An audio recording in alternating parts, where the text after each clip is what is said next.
Welcome to the second class of other aspects in basic concepts. आज हम एक बहुत इंपॉर्टेंट कंसेप्ट को समझने जा रहे हैं जो एकेडमिकली इंपॉर्टेंट है, एग्जामिनेशन में पूछा भी जाता है।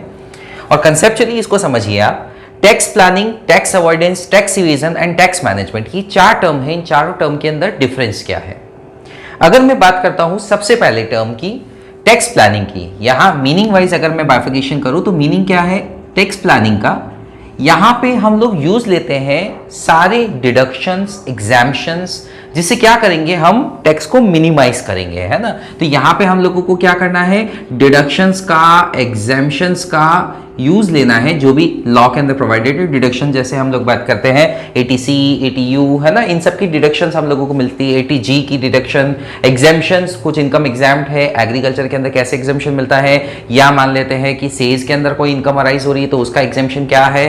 तो ये सब कुछ का हम लोगों को क्या लेना है, बेनिफिट लेना है, और उससे हम लोगों को टैक्स को मिनिमाइज करना है। ठीक है ना। टैक्स प्लानिंग की बात कर ली। टैक्स अवॉइडेंस, टैक्स अवॉइडेंस के अंदर over use of law, I should say with in the circumference of law, circumference of law, law के अंदर रहते हुए ही, है ना, सर्कमफ्रेंस ऑफ लॉ के अंदर रहते ही आप लोगों को ओवर यूज कह दो, मिस यूज कह दो, किसका, लॉ का करना है, ताकि आप टैक्स को रिड्यूस करें। ठीक है। यहां पे हमारा क्या है कि जो भी लूप होल्स है उसको हम लोग यूज लेंगे, उसको यूज लेकर के क्या करेंगे, टैक्स को कम से कम करने की कोशिश करेंगे। हम मान लेते हैं प्रॉपर्टी हमारे नाम के ऊपर है, किसी और के नाम पे ट्रांसफर करके हम लोग उसको, उसकी इनकम जो है वो उस प्रॉपर्टी की इनकम उस सामने वाले पर्सन के अंदर दिखाए। किसी भी तरह से हम लोग यूज ले या मिस यूज ले, एचयूएफ क्रिएट कर दे, एचयूएफ के नाम पे प्रॉपर्टी ट्रांसफर करके फिर हम लोग यूज ले। ऐसे कई तरीके हैं जिसके अंदर हम with in the circumference of law, है ना, बर्डन ऑफ लॉ को हम लोग अभी अवॉइड करके और टैक्स को रिड्यूस कर रहे हैं। टैक्स इवेजन, ये बहुत खतरनाक चीज है, इसकी तो भाई साहब सजा ही होगी। टैक्स इवेजन में खास बात क्या है कि आप ओवरराइड कर रहे हैं, यहां पे बिल्कुल इग्नोरेंस कर रहे हैं आप लोग। ठीक है। और इसके अंदर आप सप्रेस कर रहे हैं फैक्ट को। आप क्या कर रहे हैं, फैक्ट्स बता ही नहीं रहे हैं, और उसके थ्रू क्या कर रहे हैं, टैक्स को हटा रहे हैं, टैक्स की आप कह दीजिए थेफ्ट कर रहे हैं, है ना, चोरी कर रहे हैं। ये चीज अराइज हो जाती है टैक्स इवेजन के अंदर। टैक्स मैनेजमेंट, ये तो भाई सिंपल सी बात ये है, ये मैंडेटरी कंप्लायंस है लॉ की। अगर लॉ की मैंडेटरी कंप्लायंस की बात कर रहे हैं तो हम लोग कर रहे हैं टैक्स मैनेजमेंट की बात। ठीक है।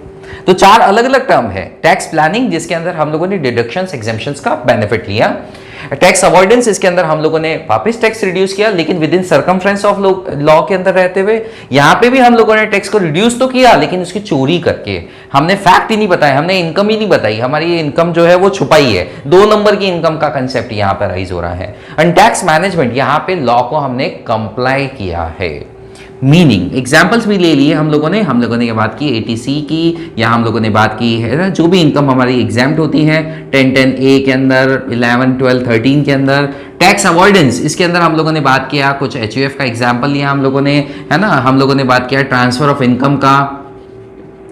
यहां पे टैक्स इवेजन की अगर हम लोग बात करें तो टैक्स इवेजन के अंदर हम लोगों ने इनकम ही नहीं शो की, है ना। यहां पे हम लोगों ने क्या किया, अनडिस्क्लोज इनकम का कंसेप्ट जो है वो यहां पे अराइज हो रहा है, या ओवर ही आप लोगों ने बता दिए आपके particular expenditure. Now tax management की बात कर रहे हैं, इसका एग्जांपल्स के अंदर हम लोगों ने आईटीआर फाइलिंग किया। ठीक है। फिर आईटीआर फाइलिंग के अलावा हम लोगों ने एडवांस टैक्स का पेमेंट किया। ये सब कुछ चीजें जो होती है वो टैक्स मैनेजमेंट का पार्ट बनती है। नाउ एग्जाम्पल्स के अलावा और क्या डिफरेंशिएशन हम लोग कर सकते हैं? अगर मैं बात करूं मोरालिटी की, तो मोरालिटी भी एक इंपॉर्टेंट पॉइंट है। टैक्स प्लानिंग जो है वो क्या है साहब, टैक्स प्लानिंग अगर मैं बात कर रहा हूं तो tax planning is moral in nature. ठीक है। टैक्स अवॉइडेंस इलीगल नहीं है, ये इमोरल है, आई शुड से। और अगर मैं टैक्स इवेजन की बात कर रहा हूं, दैट इज टोटली इलीगल, यहां तो सजा ही होगी आप लोगों के। और टैक्स मैनेजमेंट की अगर हम लोग बात करते हैं तो टैक्स मैनेजमेंट में क्या है, टैक्स मैनेजमेंट के अंदर कंप्लायंस है, और बेटर टू से ये तो रिकमेंडेड इन नेचर है। रिकमेंडेड इन नेचर की अगर मैं बात करता हूं तो यहां पे तो मैंडेटरी आपको कंप्लायंस करना ही है। अगर मैं इसके रिजल्ट की बात करता हूं तो एंड रिजल्ट क्या हुआ, टैक्स प्लानिंग के अंदर हम लोगों का टैक्स सेव हो गया साहब। टैक्स को हम लोगों ने सेव किया है बेनिफिट ऑफ लॉ का यूज लेते हुए। और अगर टैक्स अवॉइडेंस की बात करें तो यहाँ पे टैक्स को हेज किया है, हम लोगों ने रोक लिया, टैक्स हेजिंग की बात कर दी है ना। टैक्स हेजिंग की बात तो हम लोगों को समझ में आ गई। टैक्स इवेजन, इसके अंदर तो भैया मैंने आपको पहले ही कहा, आपने टैक्स की थेफ्ट किया है। अब इससे क्या होगा, इससे आप लोगों के ऊपर आएगी पेनल्टी एंड प्रोसिक्यूशन। ये इसका एंड रिजल्ट है, आज नहीं तो कल। और टैक्स मैनेजमेंट की बात करते हैं तो आपने सेव किया है from penalty and prosecution. Penalty and prosecution से आप बच गए। अगर आप नहीं करते कंप्लायंस, आप रिटर्न फाइलिंग नहीं करते, आप कुछ भी और गड़बड़ करते, जो मैंडेटरी रिक्वायरमेंट टीडीएस डिडक्शन नहीं करते, एडवांस टैक्स का पेमेंट नहीं करते, पेनल्टी या प्रोसिक्यूशन में आप फंस जाते हैं। नाउ अब रिजल्ट की बात हमें समझ में आ गई, मॉरलिटी की बात समझ में आ गई, एग्जांपल्स की बात समझ में आ गई, मीनिंग की बात समझ में आ गई। यहां पे हम लोगों ने क्या लिया, बेनिफिट ऑफ लॉ लिया, ठीक है। यहां पे हम लोगों ने क्या किया साहब, अगर मैं नेचर की बात कर रहा हूं तो यहां पे हम लोगों ने बेनिफिट ऑफ लॉ लिया। यहां पे हम लोगों ने क्या किया, overuse, misuse of law, better to say. लेकिन अगर मैं बात करता हूं टैक्स इवेजन की तो इसमें इग्नोरेंस ऑफ लॉ है। इसमें हम लोगों ने क्या किया कि ओवर राइडिंग कर दी, ओवर रूल कर दिया। लेकिन यहां पे जो कि ये है रिकमेंडेड इन नेचर, सजेशनेबल, यहां पे हम लोगों ने क्या किया, यहां पे लॉ की कंप्लायंस की। तो ये कुछ बेसिक है जिसके अंदर हम लोगों को बताया गया tax planning, tax avoidance, tax evasion and tax management में क्या डिफरेंस है। एग्जामिनेशन के अंदर बहुत सी बार डिफरेंसेस पूछ ले जाते हैं, तो बस ऐसे ही एक टेबल बनाएं और टेबल बना करके आप एक्सप्लेन करें। दूसरा एंगल, दूसरा एस्पेक्ट, दूसरा कंसेप्ट जो आप लोगों को आज की क्लास के लिए समझना है, बहुत छोटा सा कंसेप्ट है, diversion of income and application of income. दो टर्म मैंने बोली भाई, डायवर्जन ऑफ इनकम, इनकम का डायवर्जन होना, और दूसरा है एप्लीकेशन ऑफ इनकम। यहां पे याद रखिएगा, हम लोगों ने जब भी स्टार्ट किया इनकम टैक्स को, हमने एक ही बात कही कि income tax earning of income के ऊपर लगता है। यहां एप्लीकेशन ऑफ इनकम पे इनकम टैक्स नहीं है, किंतु एप्लीकेशन ऑफ इनकम के ऊपर आपको कोई डिडक्शन मिले जरूरी नहीं।